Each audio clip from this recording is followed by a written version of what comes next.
Hello everyone, good evening to all of you. I hope everyone is fine.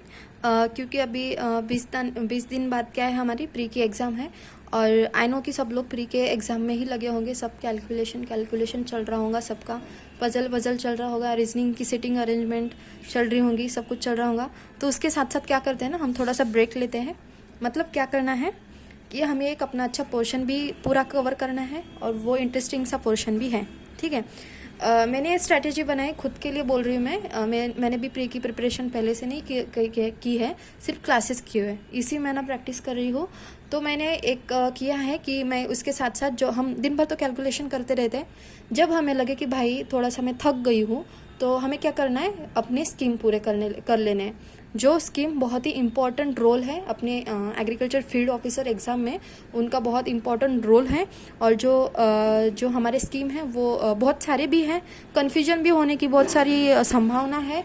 तो उसके साथ हमें क्या करना है, रोज़ एक पढ़ोगे, रोज़ एक पढ़ना है, मतलब बट उसको रिवाइज भी करना है, तभी याद रहेगा। ठीक है। मैं 1-2 दिन के बाद तो स्कीम डाल दूंगी अभी, क्योंकि मुझे भी प्रिपेयर करना है ना, मुझे भी प्रिपेयर करना है, आप भी करो। और आई होप मैं आपको हम अभी सीखेंगे कि केसीसी क्या होता है। बहुत सारी है इंपॉर्टेंट, 10-12 है इंपॉर्टेंट, बट सबसे ज़्यादा इंपॉर्टेंट जो है वो है फर्स्ट केसीसी किसान क्रेडिट कार्ड। ठीक है। किसान क्रेडिट कार्ड ये हमारी फर्स्ट स्कीम है, मैं यहाँ पे लिख देती हूँ, ये हमारी फर्स्ट स्कीम है।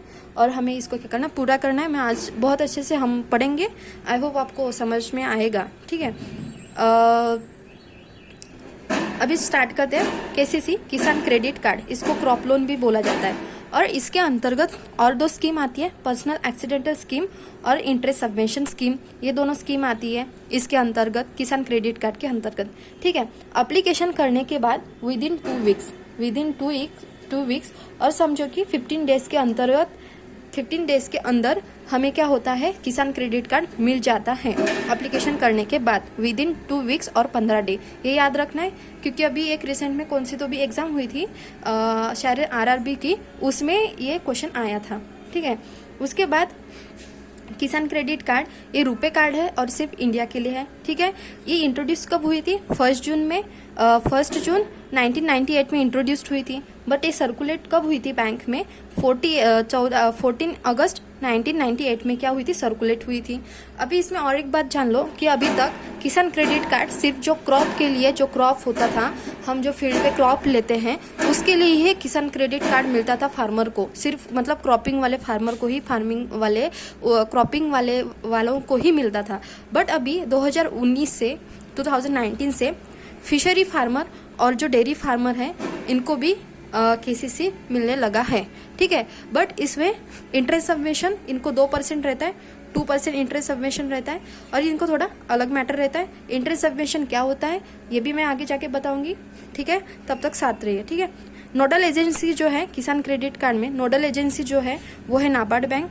और किसके रिकमेंडेशन के अंतर्गत ये काम हुआ था, मतलब केसीसी का जो हुआ था वो है आरवी गुप्ता कमेटी। ठीक है। तब यूनियन फाइनेंस मिनिस्टर जो थे वो थे यशवंत सिन्हा जी होते।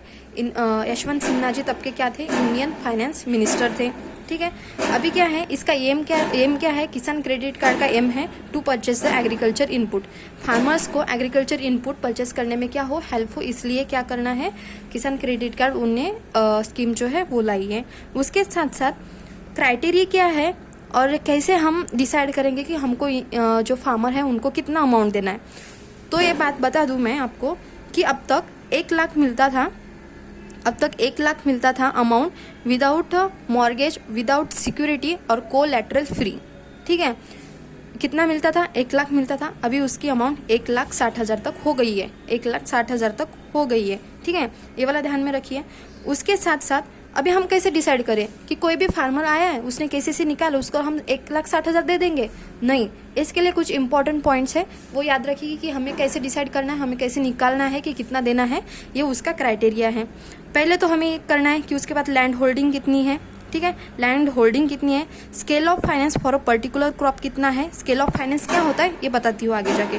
प्रपोज क्रॉप पैटर्न क्या है, और अवेलेबिलिटी ऑफ इरिगेशन। इसलिए जिस फार्मर के पास इरिगेटेड लैंड है उसको है ना ज़्यादा मिलता है लोन और अमाउंट जो है ज़्यादा मिलता है। और जिनके पास इरिगेटेड लैंड नहीं है उनको कम मिलता है, ठीक है। अभी जो मुझे एप्लीकेशन करना है तो मुझे कौन से डॉक्यूमेंट चाहिए? आर्टल लगेगा, 7/12 लगेगा, यूआईडी, केवाईसी लगेगी, आधार, केवाईसी में आएगा Aadhaar, PAN card, passbook, electric bill इतने आएंगे और एप्लीकेशन फॉर्म आएगा, ठीक है। अभी जो है एग्रीकल्चर फील्ड ऑफिसर है उसको देना है लोन केसीसी के लिए, ठीक है।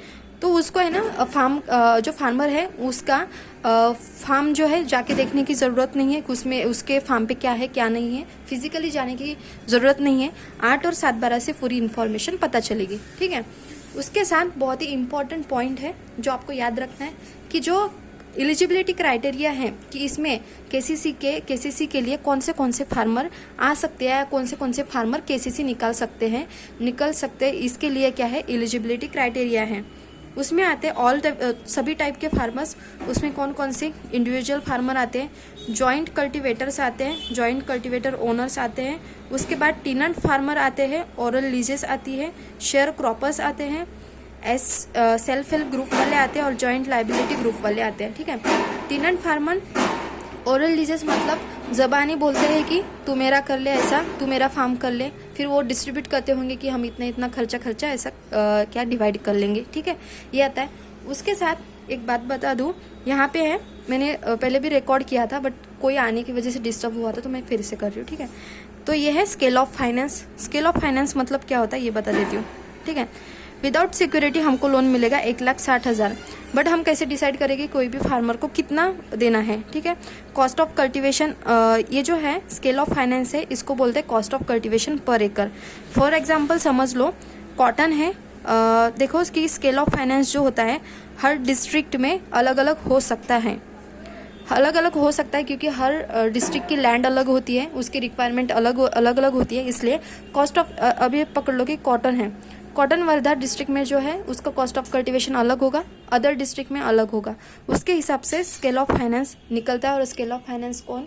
डिस्ट्रिक्ट लेवल कमेटी है ये जो स्केल ऑफ फाइनेंस डिसाइड करती है, ठीक है। फॉर एग्जाम्पल समझ लो कॉटन है, उसको जो इरीगेटेड लैंड है उसको 25,000 पर एकड़ लगते कॉस्ट ऑफ कल्टीवेशन कॉटन के लिए कॉस्ट ऑफ कल्टीवेशन 25,000 पर एकड़ लगता है। उसके बाद रेनफेड लैंड के लिए 18,000 पर एकड़ लगता है, ठीक है। अभी क्या है ना, अगर समझ लो कि ये एक फार्मर है, ये जो है फार्मर है, ठीक है, ये जो फार्मर है इसके पास 3 एकड़ क्या है ज़मीन है, उसमें उसने लगाया कॉटन, तो उसको कॉस्ट ऑफ कल्टीवेशन क्या है 1 एकड़ में तो 25,000, क्योंकि इसकी क्या है इरीगेटेड लैंड है, ठीक है, इरीगेटेड लैंड है तो 25,000 1 एकड़ के लिए, तो पूरा हुआ 3 एकड़ के लिए कितना होगा, एक तो 1 एकड़ के लिए तो 3 एकड़ के लिए 75,000 हो गया, ठीक है। इस 75,000 को बोलेंगे हम सीलिंग लिमिट क्यों बोलेंगे? जो 1,60,000 जो मिलने वाला है उसमें से उसको मिलेगा एक 75,000, क्योंकि उसके पास सिर्फ 3 एकड़ लैंड है और 3 एकड़ लैंड है और 1 लैंड के लिए 3 एकड़ लैंड है और 1 एकड़ के लिए 25,000 लग रहे हैं, तो इसका कैलकुलेशन करके उसको हम 75,000 ही देंगे आउट ऑफ 1,60,000, ठीक है, समझ में आया होगा। उसके बाद अगर देख लो कि सेकेंड एग्जांपल देख लो कि एक फार्मर है, ये सेकेंड फार्मर है जिसके पास है ना 10 एकड़ है, ठीक है, 10 एकड़ है, उसके बाद उसके पास भी इरीगेटेड लैंड है तो उसको लगेगा 25,000 पर एकड़ लगेगा, और उसका कितना होगा 2,50,000 होगा, ठीक है, 2,50,000 हो गया ना, बराबर 2,50,000 हो गए और उसको इतना कॉस्ट ऑफ कल्टीवेशन लग रहा है। तो हमें क्या करना है, जो इसका, बट हम तो 2,50,000 नहीं देंगे ना, 2,50,000 नहीं देंगे, क्योंकि हमारी जो लिमिट है कोलैटरल फी की 1,60,000 है, 1,60,000 है, ठीक है, तो हम इतना ही देंगे। ऊपर का जो है 1,60,000 छोड़ के जो ऊपर का 90,000 है इसके लिए उसको क्या लगेगा, सिक्योरिटी लगेगी, उसको सिक्योरिटी के लिए कुछ रखना पड़ेगा, ठीक है, ये है। फिर रिस्ट्रक्चरिंग ऑफ अकाउंट भी होता है इसमें। ये क्या होता है मैं बताती हूँ, रिस्ट्रक्चरिंग ऑफ अकाउंट, ठीक है।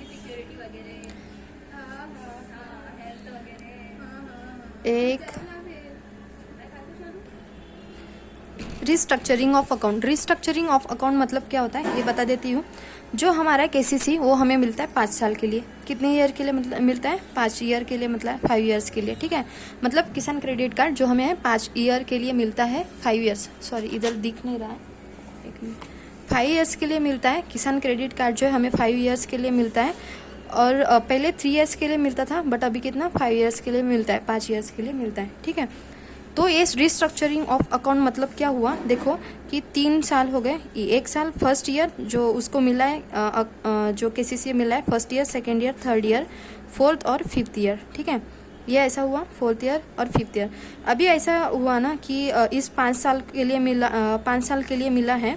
तो 1 साल के लिए क्या हुआ कि डॉट कंडीशन आ गई और उसके जो फार्म में है कुछ भी प्रोडक्शन हुआ ही नहीं, समझ लो एक सेकेंड ईयर में हुआ है। तो क्या किया जाता है ना, 1 साल, ठीक है, तूने क्रॉप लोन लिया है, जो फार्मर है उसने जो क्रॉप लोन लिया है तो उसको इस साल रीपे नहीं करना पड़ता है, वो अगले साल करता है। तो 1, 2, 3, 4 ही साल हुए तो उसको और 1 साल बढ़ा दिया जाता है। मतलब ये वाला छोड़ के और 1 साल क्या कर दिया जाता है, रिस्ट्रक्चर कर दिया जाता है। जो अकाउंट है उसको रिस्ट्रक्चर कर दिया जाता है, 1 साल बढ़ा दिया जाता है, उसको बोलते हैं रिस्ट्रक्चरिंग ऑफ अकाउंट बोला जाता है। आई होप आपको समझ में आया होगा। आज का वीडियो बनाते वक्त बहुत सारे लोग डिस्टर्ब कर रहे हैं, सॉरी फॉर दैट। और एक है, उसके बाद है इंटरेस्ट सब्वेशन स्कीम। ये वाला नहीं पढ़ाई थी ना मैंने, हाँ अभी नहीं पढ़ाई थी, जब भी स्टार्ट किया था तो तब पढ़ा था।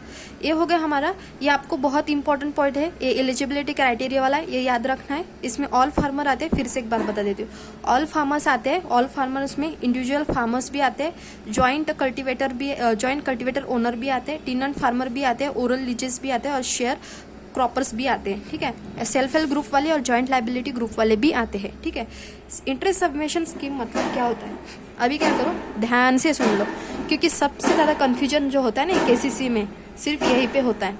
ध्यान से सुन लो, ठीक है। पहले एक बार बता देती हूँ कि जो ये डेयरी फार्मर्स के लिए इंटरेस्ट सबमिशन 2% है। ये वाला 2% याद रख लो, इसमें कोई कन्फ्यूजन नहीं। इसमें ना कम ज़्यादा होता है, ना बैंक आरबीआई कुछ देती है, ना वो प्रॉम्प्ट रिपे को कुछ कम ज़्यादा होता है, कुछ भी नहीं होता है।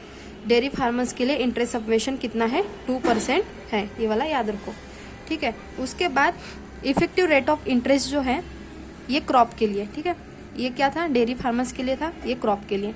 कंपनी है, रेट ऑफ इंटरेस्ट कितना लगा रही है, 9% लगा रही है। आरबीआई बोल रही कि नहीं फार्मर्स इतना नहीं दे सकते तो मैं इंटरेस्ट सबमिशन देता हूँ। आरबीआई बोलती है तो उसमें 2% क्या कर दिया जाता है, कम किए दिया जाता है। आरबीआई 2% देती है, मतलब अभी फार्मर्स को कितना देना पड़ेगा, 7% देना पड़ेगा।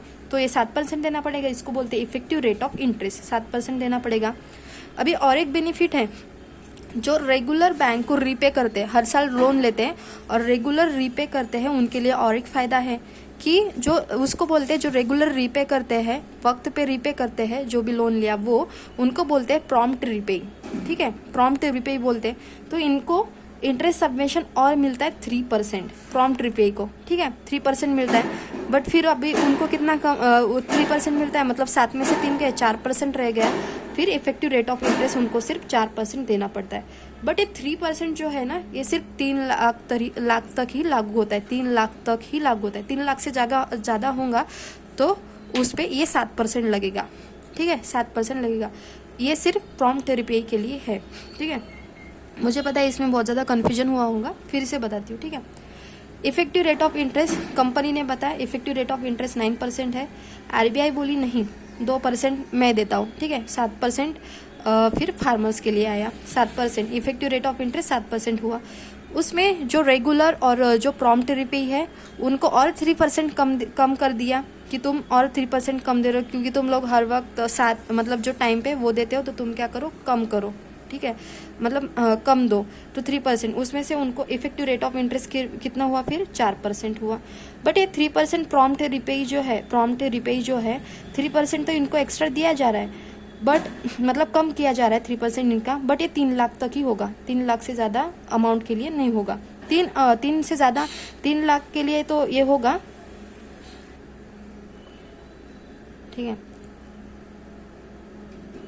इफेक्टिव रेट ऑफ इंटरेस्ट जो है प्रॉम्प्ट रीपे के लिए 4% आया, ठीक है। इसके बाद क्या हुआ, ये 3 लाख तक, अगर देखो एक जो प्रॉम्प्ट रीपे है उसको कितना 4% पड़ रहा है, बट 3 लाख तक, अगर 3 लाख से उसकी ज़्यादा अमाउंट है तो उसके ऊपर ये 7% लगेगा, ठीक है। और फिर अभी क्या है, इफेक्टिव रेट ऑफ इंटरेस्ट 4% है और उसको बेनिफिट कितना हुआ, ये 7% और ये 2% और ये 3%, उसको कितना 5% का क्या हुआ, प्रॉम्प्ट पे को बेनिफिट हुआ, ठीक है। डेयरी फार्मर को इंटरेस्ट सबवेंशन कितना 2%। आई नो कि बहुत सारे लोगों को ये क्लियर नहीं हुआ होगा, कल मैं फिर से क्लियर एक अच्छे पेज पे लिख के पूरा समझा दूंगी, ठीक है। अभी आती है बारी रीपेमेंट की। रीपेमेंट कब करना है, after harvesting of crop repayment करना है। Amount of KCC will become NPA after 3 successive cropping pattern. NPA होता है अकाउंट 3 सक्सेसिव क्रॉपिंग के पैटर्न के बाद लोन रिटर्न नहीं किया तो, ठीक है। यहाँ पे दिख नहीं रहा था। KCC provide with in 2 weeks. किसान क्रेडिट कार्ड हमें कितने विद इन 2 वीक मिलता है, ठीक है। इसमें ये वाला पॉइंट हुआ था कि फार्मर्स जो है इसमें कौन से फिशरी फार्मर और डेयरी